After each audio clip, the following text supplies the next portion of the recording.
Hello, hello, hello. Hi. Hi, hello, good evening. Right, so who's been to one of these before? Oh, good. Well, that's good, so you know what you're in for. So basically, this started about 5 or 6 years ago because I've been coming on and off to CAMERIMAGE since 1997, if you can believe that. Not every year, I add. And I discovered maybe 5 or 6 years ago that a lot of what was interesting happened in the questions, in the Any Questions, because the panels were always about a specific film, and then, of course, the cinematographer would naturally talk at some about that film. But also in some of the panels, I noticed there'd be 5 in a panel, and like one person would speak for half an hour, and the other 4 were like this. And so I thought, oh, well, what if we just have an open forum, any questions, which is, as it says on the tin, any questions, right? So I do, as those of you who read, which is uncommon these days because lots of people don't, they're asked to write in with the questions, and I think on average I get either 1 or 3 or 5. I've never had none, but this year I actually got 3, which is in the middle of the range. But they were 3 quite good ones, so that was good. Usually I have to sort of cross them out. The other thing to say is, you know, there is the pass the microphone thing, which is a little bit annoying, but do feel free to follow on with any topic if a member of the panel's spoken, with just continuing the same topic, because the point of this is that you're not limited in time on any one topic. You can take it as, and I will notice when it's kind of ended, and then we'll move on. Another thing to say is to all of you, don't talk too much, you know. And if you do, I'll cut in and say stop. And the other thing is, do break in to try and make it as much a discussion as we can. So I'm going to, in a moment, ask the panel to introduce themselves. And what I've done is not a PowerPoint, but their credits will kind of show up there just to jog your memories about the films that lots of the people sitting here have actually shot in their life. So, and then one other thing I want to talk about is they're going to introduce themselves, but I'm going to have a computer introduce me. And that'll be an experiment. And it's one of the things I'd like to talk about this evening, is the relationship between AI and our job and filmmaking in general. But this is a slightly different slant on a technology that's literally started 2 weeks ago, I think. When I was in 2009, I came to CAMERIMAGE, and it was called an iPod Nano, and that little tiny iPod could shoot video. You couldn't edit it, but it shot video, which myself and my friend who were giving the talk, we shot with this camera on the way to the talk. And when we got to the talk, we shot just us chatting in the street on the way, and we came in and we plugged it in and put it on a screen, and everyone in the room was completely dumbfounded because that was like an impossible technology, which is only 2009, so only 15 years ago. And actually that same year, the 3GS iPhone came out, which was the first iPhone that had video capability. So the reason I'm interested in the chat bot, or the bot, whatever we like to call it, is that I actually truly think this is probably more significant than the invention of the internet. I think we're in for a big shock in the next 5, 10 years, so it's something we really need to address. Okay, so without further ado, in order that I call, if you wouldn't mind, esteemed panel, I'm going to ask Nadia to introduce herself. Hello? Yeah. Okay. I'm Nadia Khairat. I'm a freelance colorist based in Berlin and Madrid, and I work in narrative, commercial, music video, all genres, short and long form. I was lucky to actually study color grading in Upgrade, which was a 9-month program in Berlin that was going on for 4 months. And from then it went on. My background is, I have a solid background in still photography, documentary photography, and some experience in post-production and on set. So right now, just going along. I also participated in the panel, the winner panel of the Film Night Color Awards on Sunday at CameraImage this time. Actually, you won. I won the music video. Yes! Thank you. Very modest. Yeah, thank you. And yeah, we're here for any questions that you'd like to do. Thank you. Jindra, if you'd like to go next. My name is Jindra Jarnigan. I'm a cinematographer based in New York City. I've been shooting for about 30 years. Came from independent feature films and got my big break in television in 2022. How do we say numbers? Sorry, it's been a fun week of sleep deprivation. For a show, U.S. show on CBS called East New York, was a season 1 show, was a alternating cinematographer, and recently joined season 4 of Emily in Paris. I got my start as an electrician. I went to film school back when we only shot film, and it took a really long time to get a copy of anything for your reel. And so I worked as a gaffer and electrician for many years to support myself as a side hustle. I worked on Law and Order, Sex and the City, Sopranos, and a bunch of movies that were shooting in New York in the 2000s.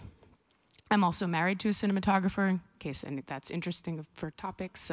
My husband was a 25-year veteran Steadicam operator who was promoted to DP on the TV show The Good Fight and now is shooting Elsbeth in New York. He's not here because he's shooting. Well, thank you. And next up, Cesar. Hello. My name is Cesar Charlone, said in Spanish. I come from Uruguay, little country down in South America. I wanted to study cinema, so I went to Brazil to study cinema. But before wanting to study cinema, I was a stills photographer and enjoyed very much that world that was kind of strange in the area, social area that I was moving. And one characteristic of that moment was that I had a lab. My grandmother had given me a room in her house in the basement that was empty, so I put up my little developing room. And I spent a lot of time in the lab playing with the picture, which made me, what I would used to say is, I would spend very little time in the clicking and a lot of time in the post. And that is a characteristic of my career. I consider myself a post-dependent. As I was telling Nadia, I choose a colorist before the rest of the crew. As soon as I have the script and I'm talking with the director, I already start talking with the colorist, trying to do tests and what way are we going. I actually had one film, for example, where the colorist helped me choose what negative I was going to use. So that is something that is very characteristic in my work. I am very post-dependent. And that's it. Thank you.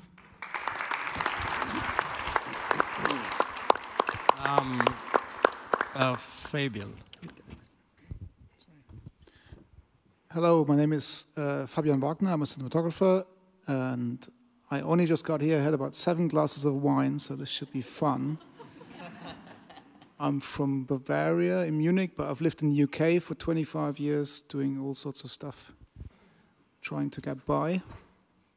That's it. Underselling. And Chris?